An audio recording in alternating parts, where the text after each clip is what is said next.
사람은 환경의 영향을 많이 받습니다. 환경이 절대적인 것은 아니지만 일반적으로 좋은 환경 속에서 살면은 원만한 사람이 되기가 쉽고요, 가난하고 힘들고 아주 어려운 환경 속에서 살다 보면은 자기도 모르는 사이에 거친 사람이 되기가 쉽습니다. 사업도 잘 되고 하는 일마다 잘 풀려지고 그러면은 왠지 마음에 여유가 생기고, 그래서 너그러워지고 사람들에게 좋은 사람이라는 소리를 들을 수 있습니다.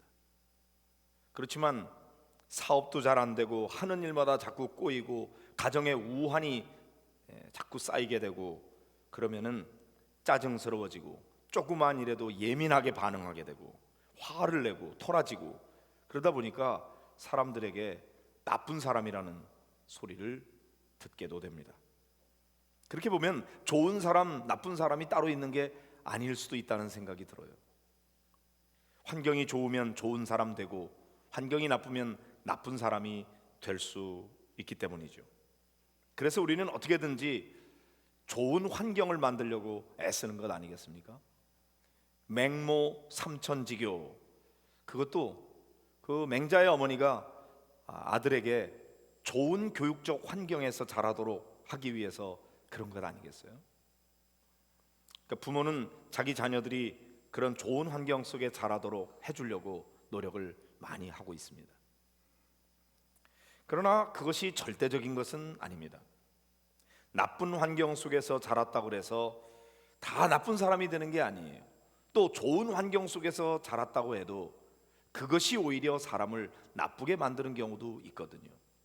환경이 좋다 보니까 사람이 너무 게으르고 또 자기만 아는 이기적인 사람이 되고 남에 대해서 배려할 줄 모르고, 그래서 못된 사람이 되는 경우가 있습니다. 반대로 환경이 굉장히 나쁘기 때문에 남보다 더 열심히 노력하고 애써서 그래서 더 훌륭한 인격의 사람이 되고 어려움을 더 극복할 수 있는 그런 대단히 능력 있는 그런 사람이 될 수도 있는 것입니다. 그러므로 우리는 환경 탓만 해서는 안 됩니다. 인간은 환경에 영향을 받기도 하지만 그러나 환경을 극복할 수도 있는 존재인 것이죠. 바울을 보세요. 지금 바울이 처해 있는 환경은 결코 좋은 환경이 아닙니다. 로마의 옥에 갇혀 있어요. 그런데 그것도 자기가 무슨 죄를 지어서 옥에 갇힌 것이 아니고 그런 죄를 지은 게 없어요. 오직 예수 복음 전하는 일로 인해서 억울하게 옥에 갇혀 있습니다. 불평하고 원망하기가 쉬운 환경입니다. 기뻐하거나 평안해할 수 있는 환경이 전혀 아니에요. 그런데 바울의 편지를 보니까 그의 편지 속에는 슬픔이나 고통 혹은 우울함이나 불평, 이런 걸 찾아보기가 어려워요. 오직 감사와 기쁨으로 도배가 되어 있습니다. 이것이 그리스도를 믿는 자의 태도이고 특권입니다. 비결이 뭘까요? 바울의 기쁨은 환경에 있는 것이 아니고 철저히 영적인 데 있었습니다. 환경은 너무나 열악합니다. 그러나 바울은 오직 예수 그리스도만을 생각하는 일편단심, 한 마음을 가지고 있었습니다. 한 마음이 깨끗한 마음이죠. 한 남자가 한 여자만을 사랑하게 될 때 그것은 아주 깨끗한 마음입니다. 만일 한 남자가 여러 여자를 사랑하게 된다면 그 사람은 부정한 사람이에요. 불결한 사람입니다. 공직자가 법만 생각하고 법대로 공정하게 일을 처리하면은 그 사람은 깨끗한 공직자입니다. 그런데 거기에다가 자기 이해관계가 얽히게 되면은 판단이 흐려지죠. 안 되는 것도 되게 만들기도 하고 되는 것도 안 되게 만들 수 있습니다. 그 사람이 부정한 사람입니다. 신앙생활도 마찬가지입니다. 오직 예수 그리스도만을 생각하는 단순한 마음이 깨끗하고 정결한 마음입니다. 그런데 여기에 내 계산과 내 이익이 섞이면 마음이 불결해집니다. 신앙생활을 열심히 하긴 하는데 자기 이익을 위해서 하다 보면은 신앙생활이 잘못되는 거예요. 그래서 신앙생활을 순수하게 해야지 자기 이속을 챙기기 위한 수단으로 만들면은 안 되는 것입니다. 주님의 뜻을 이루기 위해서 헌신하고 봉사해야지 내 뜻을 이루기 위해서 주님을 도구로 사용하게 될 때 그 신앙이 병들게 되는 것입니다. 신앙생활의 실패가 거기에 있고 신앙생활 나름대로 열심히 한다고 하는데도 불구하고 진정한 기쁨을 맛보지 못하는 이유가 거기에 있을 수가 있는 것입니다. 유치한 사람일수록 자기중심적이에요. 성숙한 사람일수록 타자중심적이 됩니다.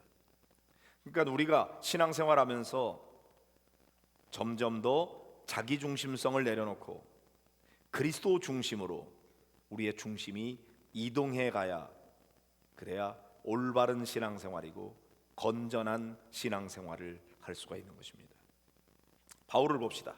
바울의 기쁨은 어디에 있었는가? 오직 예수 그리스도에 있었습니다. 12절을 같이 보실까요? 같이 봅니다. 형제들아, 내가 당한 일이 도리어 복음 전파에 진전이 된 줄을 너희가 알기를 원하노라 그랬습니다. 여기에 보니까 내가 당한 일이 뭐죠? 바울이 지금 옥에 갇힌 걸 말하는 거예요. 근데 바울이 옥에 갇힌 일로 말미암아 그것이 오히려 복음 전파에 진전이 되었다.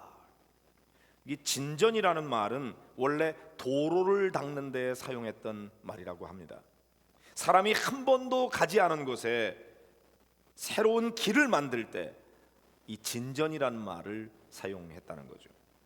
로마에는 무적의 전차 군단이 있었는데 이 전차 군단이 나가기 위해서는 반드시 먼저 도로를 건설해야 했습니다. 그래서 로마는 많은 도로를 건설하고 유럽을 정복해 들어가게 됐죠. 모든 길은 로마로 통한다, 그런 말이 있지 않습니까? 새로운 길을 계속 개척해 나가는 거죠. 자, 바울 사도가 지금 말씀하고 있는 것은 이런 내용입니다. 나는 옥에 갇혔지만 그러나 내가 옥에 갇힌 일로 인해서 복음이 한 번도 전해지지 않은, 그런 전파되지 않았던 곳에 복음이 전해질 수 있는 새로운 길이 열리게 됐다 이거죠. 그 새로운 정복지는 어디입니까? 바로 시위대 안입니다. 13절의 말씀을 보실까요? 이러므로 나의 매임이 그리스도 안에서 모든 시위대 안과 그 밖의 모든 사람에게 나타났으니 그랬습니다. 시위대가 뭡니까? 굿뉴스 바이블 보니까 팰리스 가드라고 돼 있어요. 황제의 궁전을 지키는 경호부대를 가리키는 것입니다. 자, 이 경호부대원들은 특별히 선발된 엘리트였습니다. 황제를 경호해야 되기 때문에 신원조회에 결격 사유가 있으면 뽑힐 수가 없었습니다. 신분이 확실한 사람만이 시위대원이 될 수가 있었죠. 이 시위대원들은 로마 철학으로 무장하고 있었고 또한 황제 숭배 사상으로 가득 차 있는 사람이었습니다. 충성스러운 황제의 시위대원이었죠. 그렇기 때문에 그 시위대원들에게 예수 복음을 전한다는 것은 거의 불가능한 것처럼 여겨지는 영역이었습니다. 당시 시위대의 임무는 두 가지였습니다. 가장 우선되는 것은 황제를 호위하는 일이었고 또 한 가지는 외국에서 잡혀온 포로 중에서 신분이 높은 사람들을 관리하는 일이었다고 합니다. 사도 바울이 지금 시위대 옥에 갇혀 있습니다. 그들의 감시와 보호를 받으면서 재판을 받고 있는 중입니다. 그 당시에 포로는 대단히 엄격하게 관리가 되었는데 포로를 그냥 감옥에 가두는 게 아니에요.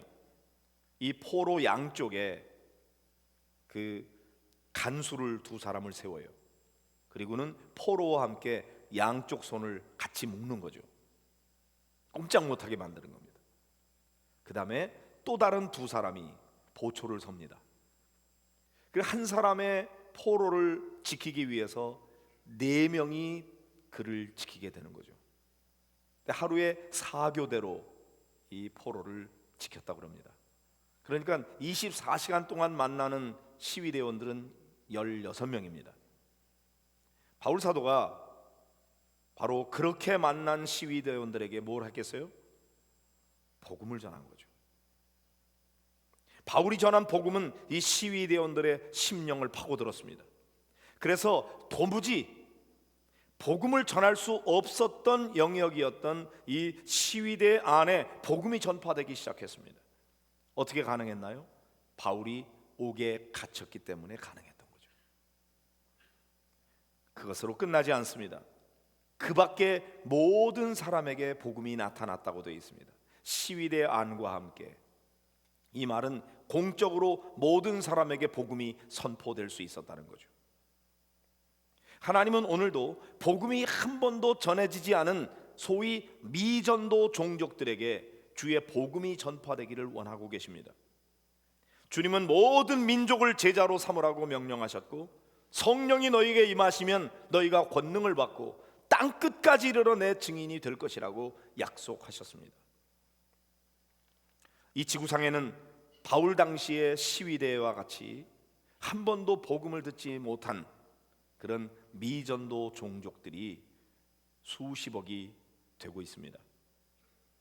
이러한 미전도 종족들에게 가서 복음을 전하는 이를 위해 선교사님들이 헌신하고 있죠.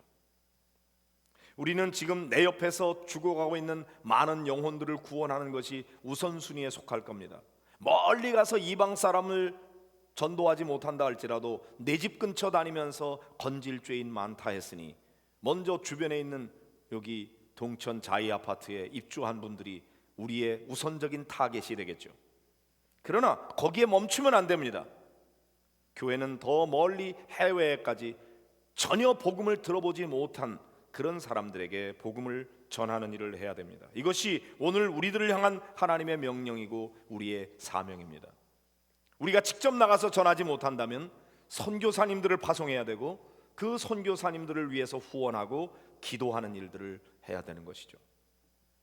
저는 어제 북한군 기독군인회 영성수련회에 가서 말씀을 전하고 왔습니다. 북한군 기독군인회는 본래 북한에서 군인 생활을 했던 사람들 가운데서 탈북한 사람들, 그 중에서 기독교인들을 대상으로 하는 모임입니다. 북한군이 100만 명이나 된다고 그러잖아요. 그런데 그 중에서 우리나라에 탈북해서 와 있는 국군, 그러니까 북한군 출신이 약 500명 정도 된다 그러고 그 중에서 약 200여 명이 크리스천입니다. 근데 북한군 기독군인회는 지금 작년도 6월 달에 조직이 됐는데 여기에는 부사관 중사급 이상 대좌, 우리로 말하면 대령까지 있는 사람들이 모이는 모임입니다. 저는 이 북한군 기독군인회의 조직이 왜 만들어졌을까? 그냥 생각할 때는 북한에서 그렇게 살다가 남한에 와서 기독교인이 됐으니 우리끼리 믿음을 잘 키워가면서 우리 신앙생활 여기서 잘하자, 그렇게 서로 친교하고 서로 협력하는 그런 목적으로 세워진 줄 알았어요. 근데 가서 얘기를 들으니까 북한군 기독군인회를 설립한 목적은 북한 군인들에게 복음을 전하기 위해서 세웠다는 겁니다. 가능한 일입니까? 제가 볼 때 그건 너무나 어려운 일이잖아요. 그런데 그들이 얼마든지 가능하다고 믿고 있었고 지금 여러 가지 방법으로 북한군들에게 복음을 전하는 일을 하고 있다는 얘기를 했습니다. 그리고 보다 효과적으로 북한 군인들에게 복음을 전하기 위해서 어떻게 하면 좋겠는지 전략 회의를 같이 하는 것을 제가 보았습니다. 놀라운 일 아닙니까? 만일 북한 군인들에게 복음이 전파된다면 북한 동포들에게 복음 전하는 일이 훨씬 더 쉬워질 것입니다. 그 자리에 전 합참 의장을 지내셨던 별 4개 타셨던 장군, 대장 출신의 이필섭 장로님이 참석을 하셔서 말씀을 하셨어요. 하나님은 특별히 군인들을 통해서 복음이 전파되기를 기뻐하시는 것 같다고, 그러면서 성경에 있는 말씀을 하시더라고요. 이방 선교를 위해서 하나님께서 베드로에게 제일 먼저 지명해서 가서 복음 전하라 한 사람이 누구냐? 이탈리아 군대의 지휘관 백부장 고넬료 아닙니까? 고넬료에게 복음을 전해서 그의 온 가족들이 다 예수를 믿고 세례받게 하는 일이 사도행전 10장에 기록되어 있습니다. 왜 군인에게 먼저 복음을 전하라고 했을까? 군대는 특별한 사명이 있다는 것이죠. 지난 25년 동안 우리 대한민국 국군에게 군대에서 세례를 베푼 인원이 얼마나 될 것 같습니까? 놀랄 준비하세요. 420만 명이 된다고 합니다. 군대는 정말 황금어장입니다. 이 이필섭 장로님은 세계 기독군인회, 기독장교회 거기에 회장을 10년 동안 하신 분입니다. 근데 이분이 세계를 다니면서 한 80여 개국 이상을 다녔대요. 그런데 세계에 우리나라처럼 자유롭게 복음을 전할 수 있는, 그리고 이렇게 많은 열매를 맺는 군대가 대한민국 외에 없다는 것입니다. 우리 대한민국에 주신 이 놀라운 기회를 우리가 놓쳐서는 안 되지 않는가. 하나님께서 특별히 군대라고 하는 조직을 통해서 많은 영혼들에게 복음을 전할 수 있게 했으니 우리는 이 군선교에 더욱 박차를 가야 되겠다, 그런 생각을 가지게 되었습니다. 바울은 지금 로마의 시위대, 그 새로운 복음의 개척지가 열리는 일로 인해서 기뻐하고 있습니다. 자기가 옥에 갇혔느냐 풀렸느냐가 중요한 게 아니에요. 바울은 빌립보 감옥에도 갇혔을 때 거기서 기도하고 찬송하면서 그 간수의 가족을 다 예수 믿게 해서 빌립보 교회를 세우지 않았습니까? 지금 로마의 감옥에 갇혀서도 마찬가지예요. 바울은 불평하지 않고 로마의 옥에 갇힌 일로 인해서 그 시위대 대원들에게 복음을 전할 수 있게 된 일이 얼마나 감사한지 이로 인해서 기뻐하고 있는 것입니다. 바울의 사명은 뭡니까? 사도행전 20장 24절에 보면 내가 달려갈 길과 주 예수께 받은 사명 곧 하나님의 은혜의 복음을 증언하는 일을 마치려 하면은 나의 생명조차 조금도 귀한 것으로 여기지 아니하노라. 바울 사도는 오직 하나님의 복음, 예수 그리스도, 이것을 전하는 일이 자기에게 가장 중요하다고 여겼어요. 그걸 위해서라면 나는 죽어도 좋다, 그렇게 생각했던 사람이었어요. 그러니까 이 사명을 완수할 수만 있다면 나는 이로 인하여 기뻐하겠다, 이렇게 작정한 거죠. 우리 여기서 대단히 중요한 교훈 하나를 발견하게 됩니다. 혹시나 여러분 중에는 주님을 위해서 잘 살고 싶은데 내가 처해 있는 환경이 나빠서 못한다고 핑계대고 있지는 않습니까? 직장 일 때문에 너무 바빠서 나는 주님을 위해서 살기가 힘들어요 생각하고 있지는 않은가요? 주부로 내가 집안일 하면서 애들 키우고 너무나 바쁘다 보니까 그래서 나는 아무것도 할 수 없다고 한탄하고 있지는 않습니까? 바울을 생각해 보십시오. 도무지 복음을 전할 수 없는 환경에 놓여 있지 않습니까? 옥에 갇혔잖아요. 그런데 바울은 그곳을 복음 증거의 자리로 만들고 그들에게 복음 전할 수 있는 기회가 주어진 일로 인해서 기뻐하고 있는 것입니다. 주님의 일은 교회 안에만 매여 있는 것이 아닙니다. 여러분의 환경이 어떠하든지 그 환경을 주님께서 사용하시면 됩니다. 여러분의 직장이 주님의 일을 하는 일터가 되시기를 바랍니다. 여러분의 가정이 주님의 일터가 되도록 만드시기를 바랍니다. 여러분의 어려운 환경을 활용해서 주님께 영광을 돌릴 수가 있습니다. 병원에 입원하신 분은 그 병원이 복음 증거의 자리가 되도록 하면 됩니다. 여러분의 환경을 주님께 맡기십시오. 그리고 그 환경을 통해서 새 역사를 이루실 것을 믿으시기를 바랍니다. 18절의 말씀을 같이 보실까요? 그러면 무엇이냐? 거칠애로 하나 참으로 하나 무슨 방도로 하든지 전파되는 것은 그리스도니 이로써 나는 기뻐하고 또한 기뻐하리라. 무엇 때문에 바울이 그렇게 기뻐하고 있습니까? 그리스도가 전파되고 있기 때문이죠. 로마에는 바울을 도와서 순수한 마음으로 복음을 전하는 바울의 동역자들이 많이 있었습니다. 그들은 예수 믿은 지 얼마 되지 않았지만 바울을 모델로 삼아서 그래서 열심히 전도를 했습니다. 바울이 옥에 갇혔을 때 더욱더 겁없이 담대하게 주의 복음을 전하는 바울의 동역자들이 있었습니다. 그런데 로마 교회 기존의 지도자들이 있었는데 그들은 바울을 헐뜯기 시작했습니다. 바울? 예수님 한 번도 만난 적도 없는 사람 아니야. 그 사람 예수 믿는 사람 가두고 박해했던 사람 아니야. 지까짓 게 무슨 사도라 그래. 아니 교회 좀 세우고 전도 좀 된다 그래서 자기가 이렇게 사도 역할을 하는 거 가만둬서 안 되지. 교만하게 말이지.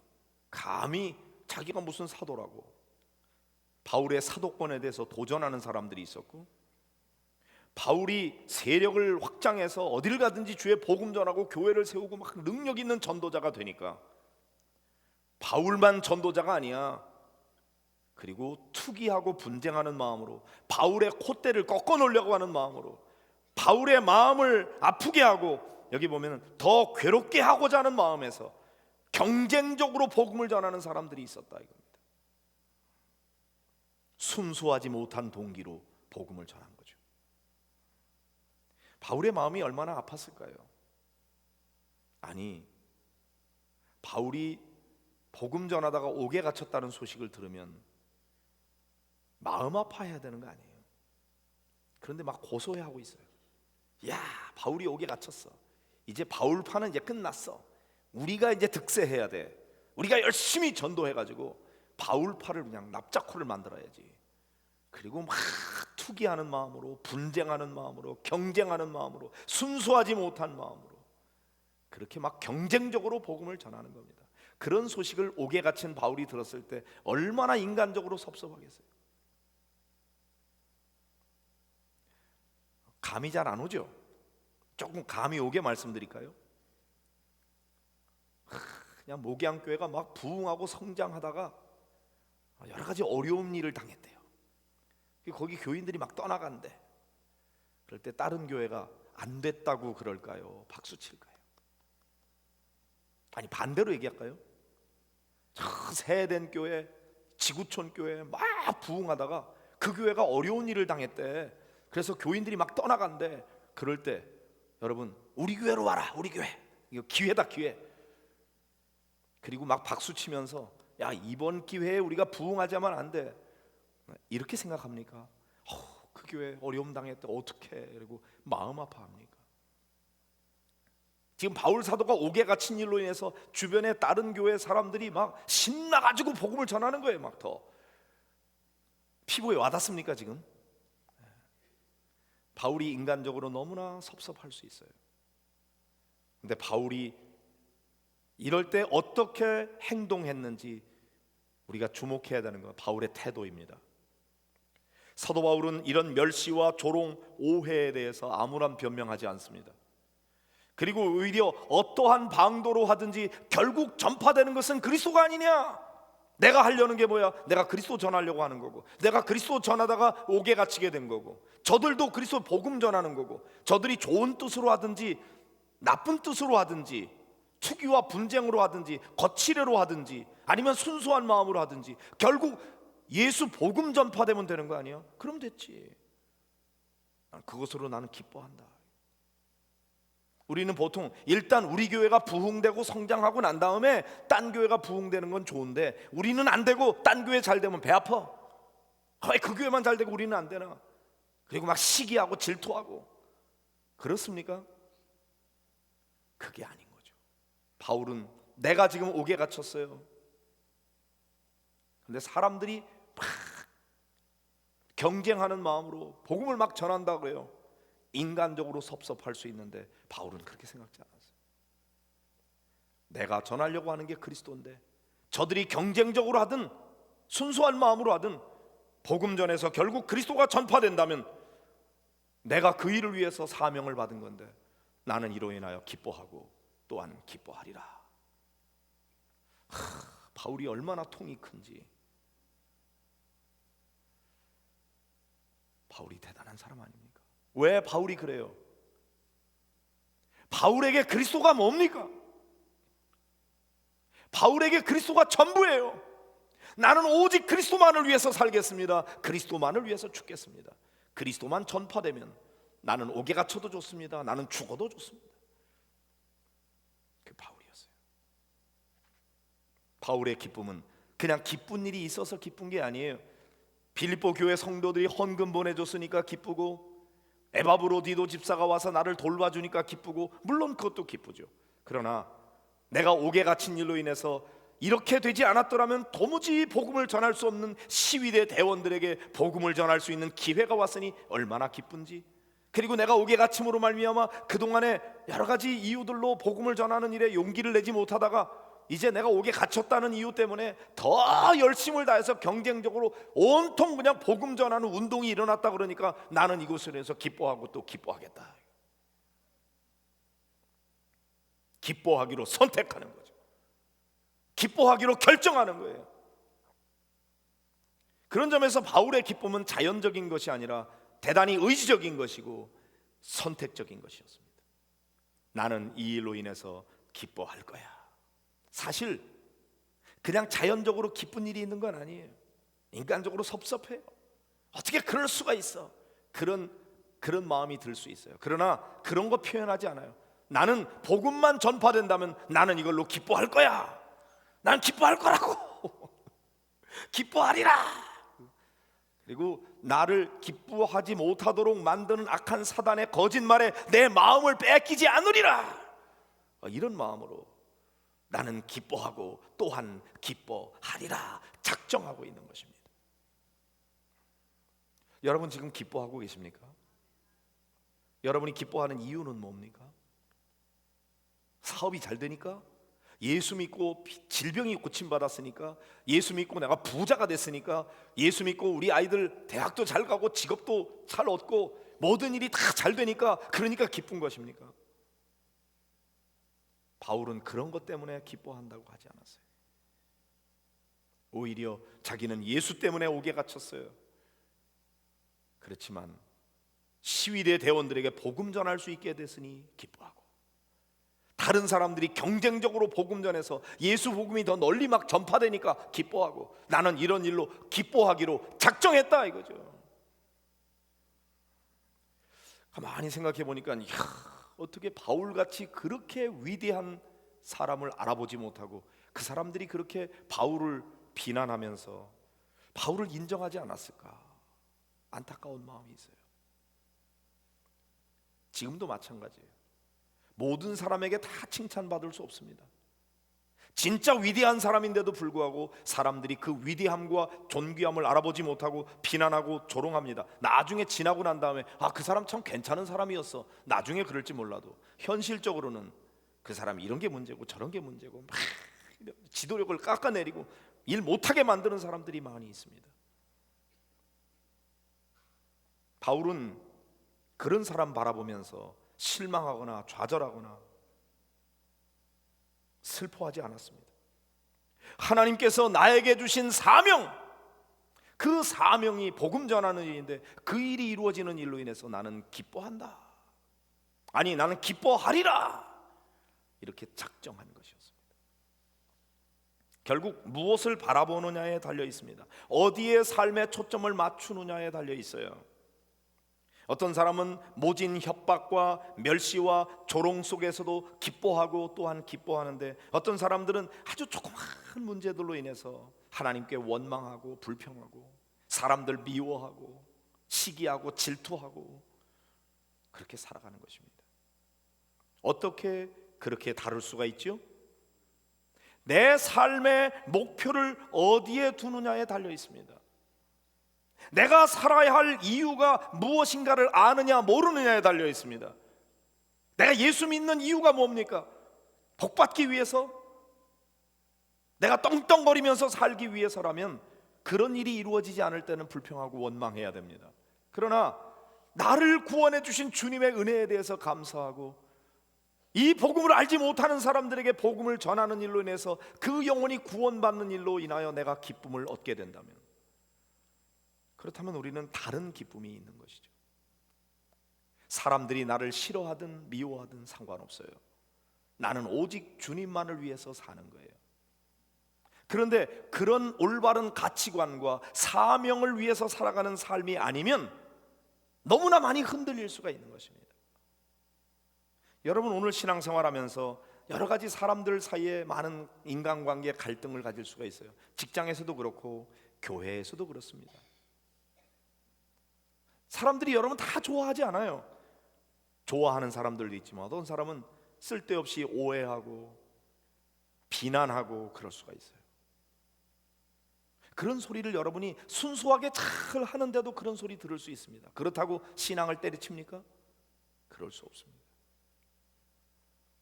그리고 여러분 마음속에 아유, 저 사람만 없으면은 내가 신앙생활 할 만한데 저 사람 어디 딴 교회 안 가나? 그 사람이 교인일 수도 있고 목사일 수도 있습니다. 그래서 교회를 옮겨보죠. 근데 거기에 더 안 맞는 사람들이 기다리고 있다는 걸 아십니까? 고양이 피한다고 갔는데 호랭이 만나는 격이죠. 그 사람이 문제가 아니고 사실은 그 환경을 바르게 볼 수 있는 영적인 눈이 막혀 있는 내가 문제인 거죠. 해결 방법을 알려드릴까요? 교회 옮길 생각 마세요. 우리 교회 괜찮은 교회예요. 아니, 우리 교회 좋은 교회예요. 딴 데 가서 문제를 해결하려고 그러지 말고 이 교회에서 나를 고치세요. 내 삶의 목적과 방향을 하나님의 말씀에 맞게 바르게 고치는 거예요. 내가 변화되어야 돼요. 나의 삶의 목표, 내가 살아가야 할 이유를 바울처럼 분명하게 하세요. 그리스도의 복음이 전파되는 일로 인해서 나는 기뻐하고, 하나님의 나라가 확장되는 일을 위해서 나는 기뻐하고, 나는 그 일을 위해서 살리라. 하나님 주신 사명을 바르게 하는 거죠. 그리고 그 사명이 이루어지는 일로 인해서 기뻐하는 거죠. 바울 사도는